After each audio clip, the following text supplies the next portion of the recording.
Sci-fi, a world of time travel, technology, robots, and aliens. But boil it down to its core, and you get the systematic study of the structure and behaviour of the physical and natural worlds through observation, experimentation, and the testing of theories against evidence obtained. And literature in the form of prose that describes imaginary events and people. The perfect definition for both of these movies. They were made 20 years apart, but are so similar in so many ways, both pushing the limits of the human subconscious. But how similar really are they? Flatliners is a 1990 sci-fi horror directed by Joel Schumacher, known for St. Elmo's Fire and The Lost Boys. It had a notable cast at the time, and even now, with the likes of Kiefer Sutherland and Julia Roberts starring in the main roles. The story follows 5 main characters, starting with the ringleader, Nelson. The idea of experimenting with afterlife has been pondering with them individually for a while, but Nelson was the one to bind the group together and take on the first flatline. He gathers these other characters to help him. David, the smart one, played by Kevin Bacon. Dr. Rachel, the sensible smart one. She's just as smart as David, but doesn't want to get taken down for murder.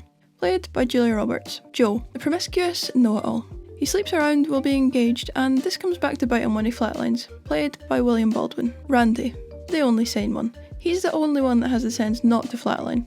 Played by Oliver Platt. The film follows 5 medical students as they try to explore the afterlife. They do this by flatlining. They stop their heart and are then resuscitated by the rest of the group. But during the flatline, they get to see what it would be like to be dead, what really happens in the afterlife. Nelson goes first and we see how his afterlife unfolds, but he hides it from the rest of the group so they all have a go. Each character goes under, aside from Randy. He's smart enough to know not to. And they all have different experiences. It's as if part of their life flashes before their eyes. This only lasts so long, because what they're attempting to do is still experimenting. It's not been done before, so there are some close calls in bringing them back. Now to Inception. Inception is a 2010 sci-fi action movie, directed by Christopher Nolan, known for Memento, Batman Begins, and The Dark Knight, among many others. It's a mind-bending piece of work with one of the most debated endings in movie history. Similar to Flatliners, the story follows a group of characters brought together by the leader, Cobb. They had previously entered people's dreams before, as tasked to by agencies to gather information. Now they were tasked with Inception, planting an idea into the mind of their subject. Cobb gathered these other characters to help him. Arthur.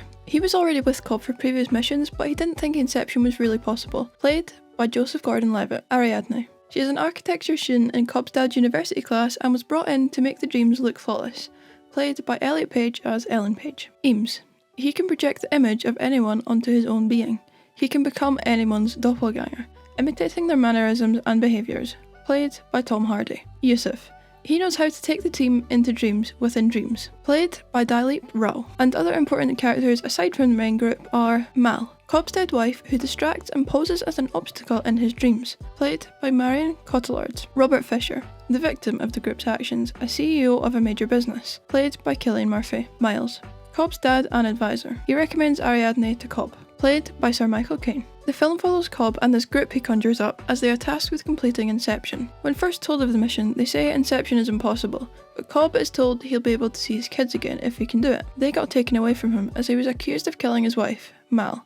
Spoiler alert, he didn't kill her. So he gathers his team and they do a few practices of going into dream states. It's then that Ariadne discovers Cobb visiting Mal in his dreams on purpose, but he begs her not to tell the team. They go through the various levels of Robert Fisher's dreams, all to implant the idea in his mind, so Cobb can get back to his kids again. So, overall, the two movies are similar in many ways, but very different in a lot of ways as well. You've got the characters. They're pretty similar in terms of the main group of people, but different as you've got a lot of additional characters in the story of Inception, rather than Flatliners, where it's really just the main 5 doing their thing. Then you've got the achievability of the task at hand. It's similar in both, in the sense that what they're trying to do is set to be impossible, but then different, as the Inception team have practiced various similar methods before and are a lot more experienced, whereas the Flatliners team are just a group of students trying this out for the first time. And finally, you've got the whole purpose of the movie. Inception goes into your dreams, whereas Flatliners goes into your afterlife. But at the heart of it, both movies go into the subconscious mind much further than what we know as reality. Let me know what you think.